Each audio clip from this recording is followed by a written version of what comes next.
Hello students, আশা করি প্রত্যেকে ভালো রয়েছো। আমার চ্যানেলে তোমাদের প্রত্যেককে স্বাগত।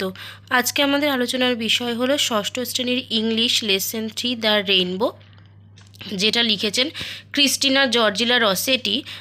সেটা আজকে আমরা আলোচনা করব এই ভিডিওতে। সবার প্রথমেই বলে রাখি, যারা চ্যানেলে নতুন অবশ্যই চ্যানেলটিকে সাবস্ক্রাইব করে রাখবে নতুন নতুন ভিডিওগুলো দেখার জন্য। ভিডিওটা ভালো লাগলে তো অবশ্যই একটা লাইক করে বন্ধুদের সাথে শেয়ার করে দিও। তো চলো আলোচনাটা শুরু করি। দেখো কি বলেছে, ফার্স্টেই দিয়েছে আমাদের যে ক্রিস্টিনা জর্জিলা রসেটি 1830 থেকে 1894 অবধি was an English poet who wrote a variety of romantic, devotional and children's poems.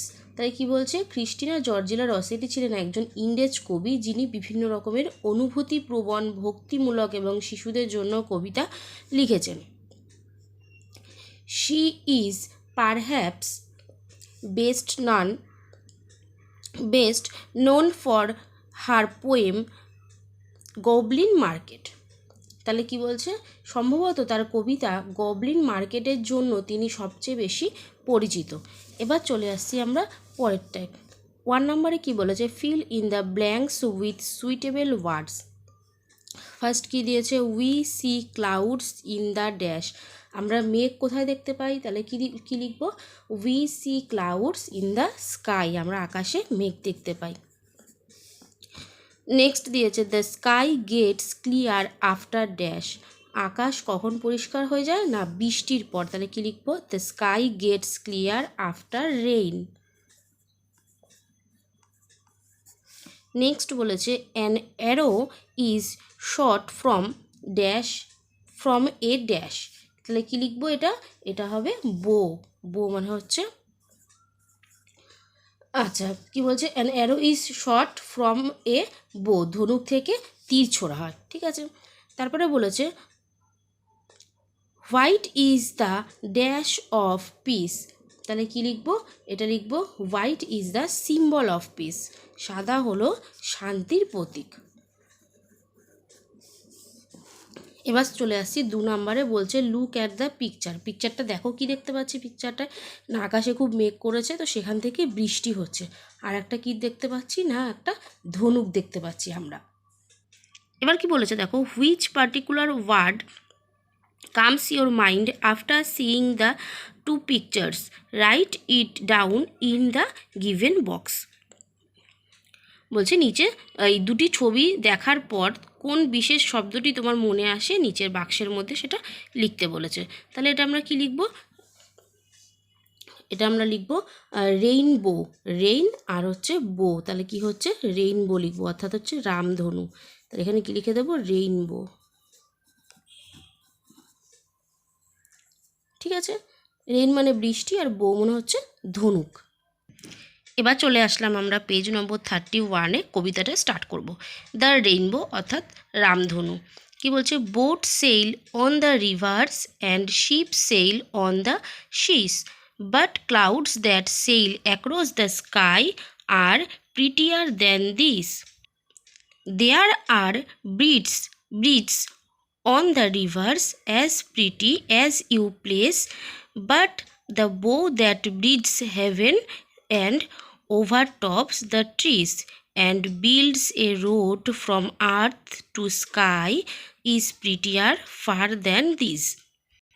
তাহলে এবার দেখো কি বলছে, boats sail on the river. Boats মানে হচ্ছে নৌকা, তাহলে নৌকা, সেল মানে হচ্ছে ভাসা বা ভাসে, অন দ্য রিভার্স মানে নদীতে, নৌকারা ভাসে নদীতে, অ্যান্ড এবং ship sail on the seas, জাহাজ ভাসে সাগরে, but clouds that sail across the sky, কিন্তু মেঘেরা ভাসে আকাশে, আর প্রিটিয়ার দ্যান দিস, তাদের চেয়ে অধিকতর সুন্দর, মানে জাহাজ ভাসে সমুদ্রে আর নদীতে যে নৌকা ভাসে তার থেকেও সুন্দর হচ্ছে মেঘেরা যে আকাশে ভাসে। There are bridges on the rivers, নদীর ওপর যেহেতু সেতু রয়েছে, ব্রিজ মানে সেতু রয়েছে, as pretty as you please, যেমন তুমি খুশি হও এমন সুন্দর, as pretty as you please, but the bow that breathes heaven, কিন্তু the bow that breathes heaven and overtops the tree, কিন্তু সেই যে বো, এখানে বো বলতে রামধনুর কথা বলা হয়েছে, সেই যে রামধনুর মতো যে সেতুটা হয় যেটা কিনা গাছপালাকে ছাপিয়ে স্বর্গের দিকে নিয়ে যায়, স্বর্গের কাছে নিয়ে যায়, and builds a road from earth to sky, আর এটা মাটি থেকে আকাশ অবধি একটা পথ তৈরি করে, is prettier far than this, তাও সেটাও কিন্তু অনেক বেশি সুন্দর। তাহলে কি বলছে যে boat sail on the rivers, মানে নদীতে যে বোট ভাসে বা নৌকা ভাসে, and ship sail on the seas, এবার জাহাজগুলো যে সাগরের ওপর ভাসে, but clouds that sail across the sky are prettier than this, এগুলোর থেকেও আকাশে যে মেঘ ভাসে সেটা অধিকতর সুন্দর। There are bridges on the rivers as pretty as you please, বলছে নদীর ওপরে যে সেতু রয়েছে যেটা দেখে তুমি খুশি হও, but the bow that breathes heaven and overtops the trees, কিন্তু সেই সেতুটা অনেক সুন্দর যেটা কিনা আকাশের ওপর, আকাশের কাছে, স্বর্গের কাছে নিয়ে যায়, যেই সেতু মানে যেই রেইনবোটা, যে বউটা ধনুকের মতো যে বউটা হয়, সেটা গাছপালা ছাপিয়ে যে স্বর্গের কাছে নিয়ে যায়, and builds a road from earth to sky, যেটা কিনা মাটি থেকে বা এই পৃথিবী থেকে, আমাদের পৃথিবীর মাটি থেকে আকাশ অবধি একটা সেতু তৈরি করে, একটা রাস্তা তৈরি করে, is prettier far than this, এটা কিন্তু এই যে নদীর ওপরে যে ব্রিজ সেটার থেকে আরও অধিক বেশি সুন্দর। এবার নিচে ওয়ার্ড নেক্সটে কী দিয়েছে দেখো, প্রিটিয়ার মানে হচ্ছে মোর বিউটিফুল মানে অধিকতর সুন্দর, আর ওভারটপস লাইস অ্যাবভ মানে হচ্ছে ওপরে বিস্তৃত।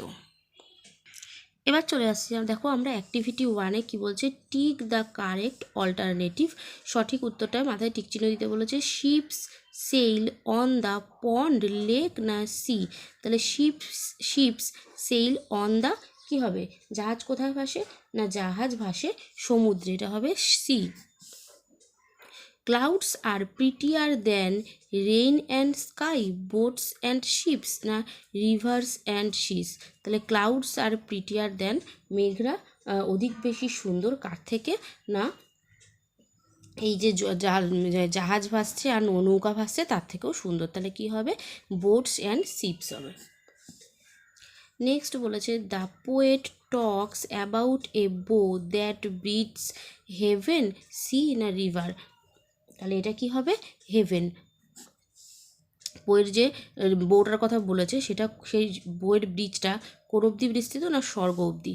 The poet mentions that the road is from sky to earth, earth to river না আর্থ টু স্কাই, এটা হবে আর্থ টু স্কাই। পোয়েট যে রোডটার কথা মেনশন করছে সেটা কোথা থেকে না পৃথিবী থেকে আকাশ অবধি, পৃথিবীর মাটি থেকে আর কি আকাশ অবধি। এবার চলে আসছি অ্যাক্টিভিটি 2-তে, বলছে complete the following sentences with information from the text, text থেকে ইনফরমেশন নিয়ে আমাদেরকে সেন্টেন্সটা কমপ্লিট করতে বলেছে। বোটস সেল অন, বোটস মানে কি, বোটস মানে হচ্ছে নৌকা, ছোটো নৌকা যেগুলো, সেগুলো কোথায় ভাসে না দ্য রিভার হবে নদীতে, দ্য রিভার। নেক্সট বলেছে the sailing boats and ships are less beautiful than, এটা কি লিখবো আমরা, এটা লিখবো ক্লাউডস। সেলিং বোট ভাসমান যে নৌকা আর জাহাজগুলো কম সুন্দর কার থেকে না মেঘের থেকে। তারপরে বলেছে ব্রিজস আর বিল্ট ওভার ড্যাশ, ওভার কি হবে ব্রিজস আর বিল্ট ওভার দ্য রিভার, ব্রিজগুলো রিভারের ওপরে বিস্তৃত, তাহলে কি লিখবো দ্য রিভার। নেক্সট দিয়েছে দ্য বো বিল্ডস ড্যাশ, কি লিখবো দ্য বো builds a road, a road from, the bow builds a road from earth to sky, from earth, EARTH, earth to sky। এবার চলে আসছি আমরা অ্যাক্টিভিটি 3-তে, কি বলছে অ্যান্সার দ্য ফলোয়িং কোশ্চেন, কোশ্চেনটার উত্তর দিতে হবে। Boats and ship sail on the water, নৌকা এবং জাহাজ জলের উপর দিয়ে চলে। while clouds sail across the sky, যখন কিনা মেঘ ভাসে আকাশে। State the difference in their manner of selling, এদের যে ভাষার ভেসে চলার যে পার্থক্যটা সেটা কি সেটা তোমাকে লিখতে বলেছে, বা এদের নিয়মটা কি, ভেসে চলার ডিফারেন্স যে ম্যানারটা সেটা কি লিখতে বলেছে। তাহলে এটার অ্যান্সারটা কি হবে? Boats and ships are sailed by man and engine, নৌকা এবং জাহাজ মানুষ এবং ইঞ্জিন দ্বারা চালিত হয়। They have a route on the water, তাদের প্রত্যেকেরই জলের ওপরে একটা চলার পথ থাকে। But cloud sail in the sky by natural way, কিন্তু মেঘ আকাশে প্রাকৃতিক গতিতে এগিয়ে চলে। The clouds have no particular route across the sky, কিন্তু মেঘ যে আকাশে ভাসে তাদের কোনো নির্দিষ্ট পথ নেই। তাহলে আজকের ভিডিওটা আমরা এখানেই শেষ করছি। পুরো অ্যাক্টিভিটিটা যেহেতু করতে গেলে ভিডিওটা অনেক লম্বা হয়ে যাবে, তো নেক্সট ভিডিওতে আমরা পরের অ্যাক্টিভিটিগুলো থেকে শুরু করব। আজকের মতো এখানেই টাটা, দেখা হবে নেক্সট ভিডিওতে।